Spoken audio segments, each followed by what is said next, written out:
The long horizon of tomorrow since the first spark of awareness flickered in the minds of our distant ancestors, humanity has carried within it a restless question: what lies ahead? We are creatures of memory, but also of foresight, beings who look not only backward to the cave paintings and pyramids of our past but forward into the uncharted seas of possibility. Ancient shamans read the flight of birds for signs of fate. Astrologers mapped the heavens to decipher divine intent.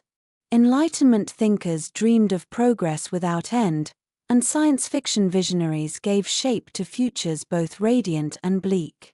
This continuum of curiosity is no accident. It is the very essence of being human, the awareness that tomorrow is not fixed but shaped by our hands. And now, as we stand at the threshold of 2025, the horizon stretches before us like a double-edged blade. Never before has the spectrum of possible futures been so stark, so polarized, so urgent. The coming centuries will not simply decide whether civilizations rise or fall, but whether our species itself persists or transcends. Climate change accelerates as glaciers melt into memory. Artificial intelligence matures into something more than tool, something closer to collaborator or rival. Biotechnology whispers promises of rewriting life's blueprint, daring us to sculpt humanity itself. And space, that infinite frontier, beckons us with the question: will we expand outward into the stars, or contract inward into extinction? These are not distant dilemmas reserved for far-off descendants. They are seeds we plant today in policies, technologies, and values. Like a river reaching its great fork, the path divides before us, one current rushing toward collapse, the other flowing toward flourishing. Which channel we enter will define not just decades but millennia. The shadowed path, collapse and ruin in one timeline, the story becomes a tragedy of foresight unheeded. Humanity, armed with the knowledge and tools to avert catastrophe, falters under the weight of denial, tribalism, and short-sighted ambition. The climate crisis slips beyond containment, triggering a cascade of systems unraveling. Fertile lands wither into dust bowls, oceans acidify, and once thriving metropolises drown beneath rising tides. The proud engines of industry sputter as resources vanish and supply chains collapse. Nations, overwhelmed by waves of refugees and scarcity, turn inward, fortifying borders with steel and fire. Cooperation, once humanity's greatest survival trait, erodes into suspicion and conquest. Wars erupt not for glory or ideology but for water, food, and air that can be breathed without poison. Economies implode, knowledge itself fragments as universities close, archives burn, and the digital nervous system of the Internet decays into isolated embers. In this dark millennium, survivors endure not as masters of Earth but as tenants in its ruins. Tower-top enclaves scavenge from flooded cities. Tunneling communities breathe stale recycled air in underground labyrinths. Raft nations drift across hostile seas, worshipping mobility as the last shield against chaos. Children grow up never knowing abundance, but learning resilience in scarcity's shadow. Humanity does not vanish, but it becomes diminished, a fragile echo of what once was, haunted by the memory of squandered possibility. The illuminated path, renewal and transcendence, yet there is another possibility, equally real, equally close. In this vision, humanity confronts its crises not with despair but with resolve.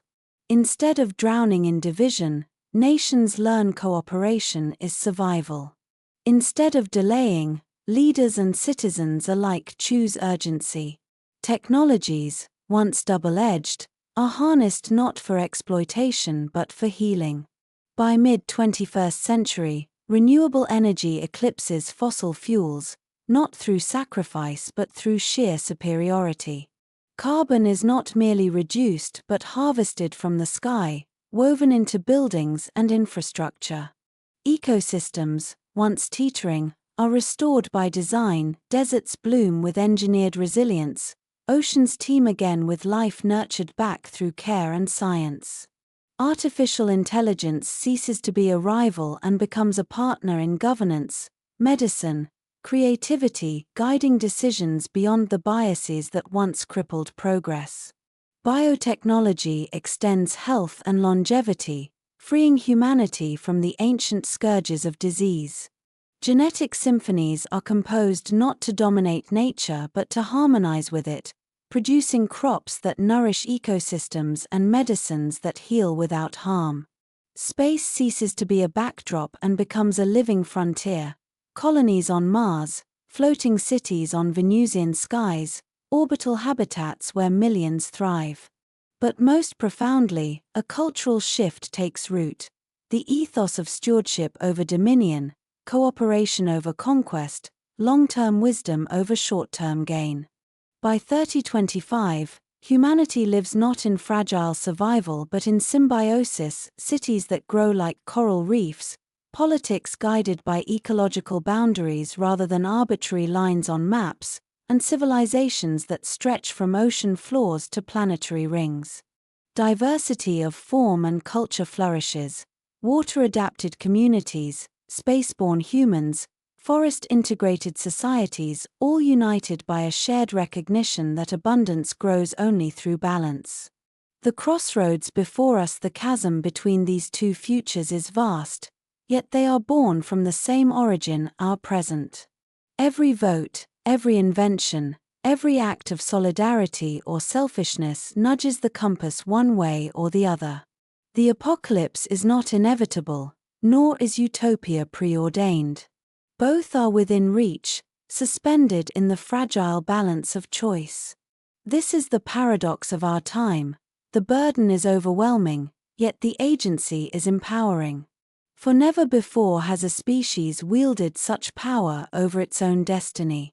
The Anthropocene is not just an era of destruction, it can become the age of conscious design.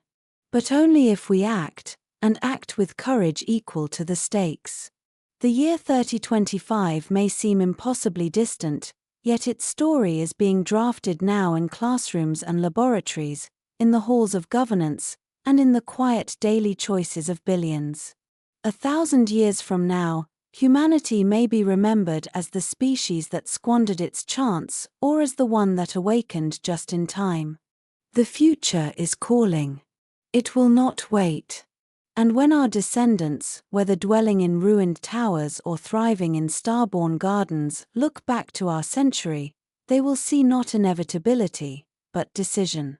The question that echoes forward across the ages is simple, profound, and unavoidable. Which world will we choose to build?